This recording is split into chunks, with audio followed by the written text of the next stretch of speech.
Welcome to The Explainer, where we break down big ideas. So, today we're going to dive into one of the biggest, most persistent divides, in the entire world of knowledge.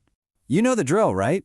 You're often told to pick a side. Are you a science person or are you a humanities person? But what if that's the wrong question to even be asking? Way back in 1959, a scientist and a novelist named C.P. Snow, he gave this whole problem a name.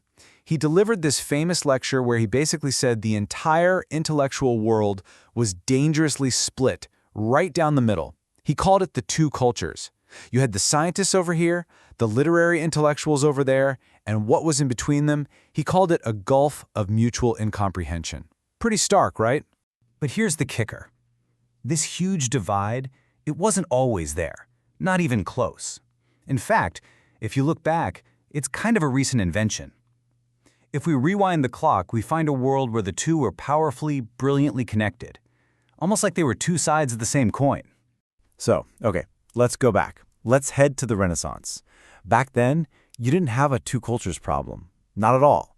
There was just this single, unified culture of asking questions, Art and science, they weren't seen as these separate fields. They were just different tools in the same toolbox, both used to investigate and understand the world around us.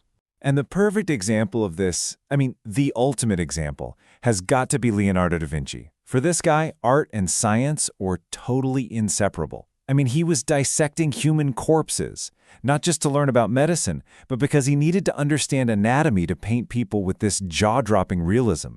He studied the science of light, of optics, to create that famous fumato effect, that hazy, super lifelike quality in paintings like the Mona Lisa. And he used math, pure geometry, to figure out how to create realistic 3D spaces on a flat canvas. It's amazing. His science was literally the engine for his art. Okay, so if things started out so integrated, so unified, what on earth happened?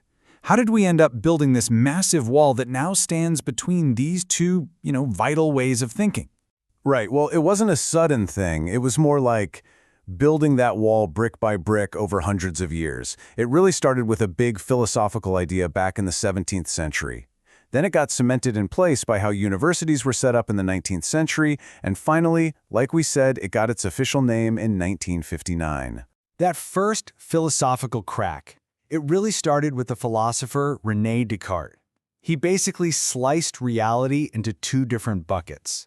In one bucket, you have res extensa. That's the physical, measurable stuff, the world of matter. He said, okay, that's for science. In the other bucket, res cogitans, the world of the mind, the soul, feelings, all the intangible stuff. That, he said, belongs to religion and the humanities. And just like that, you have a conceptual framework for keeping them separate. Then, fast forward to the 19th century, and universities start building actual walls. Not literal walls, but department walls. There was this huge explosion of knowledge, right? So the old idea of a polymath, someone who could master everything, that just became impossible. So what did the universities do? They reorganized. They created separate departments. Physics over here, literature over there. Specialization became the name of the game. And those institutional silos made it really, really hard to think across different fields. And what the split did was create two totally different ways of seeing the world. On the one hand, you've got science. Its job is to explain and predict the natural world. Its goal? Objective, universal truth that you can measure. On the other hand, you have the humanities.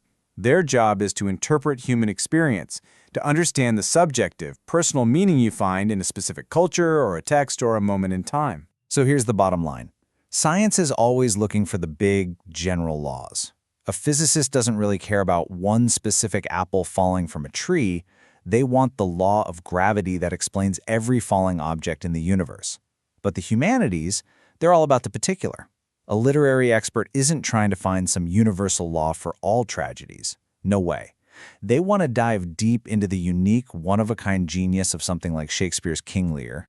Now hold on. It's important to get this next part. Some really, really brilliant minds didn't just go along with this separation. They actually argued for it. They thought it was not just necessary, but a good thing. a way to keep science pure. Let's take Paul Dirac. He was one of the geniuses who founded quantum mechanics, and he was famously not a fan of mixing the two. He saw them as totally incompatible. For him, science was all about making things clear, about finding new truths. And poetry? Well, he thought it did the exact opposite. But don't get me wrong, Dirac wasn't against beauty. Not at all. He was just championing a very specific kind of beauty. The clean, objective elegance of a mathematical equation. I mean, get this. He believed in this idea so much that he predicted the existence of antimatter just based on his equations. The math was just too beautiful to be wrong, he figured. And guess what? He was right. For him, that was the only kind of truth that really mattered. Okay, but the story doesn't end there.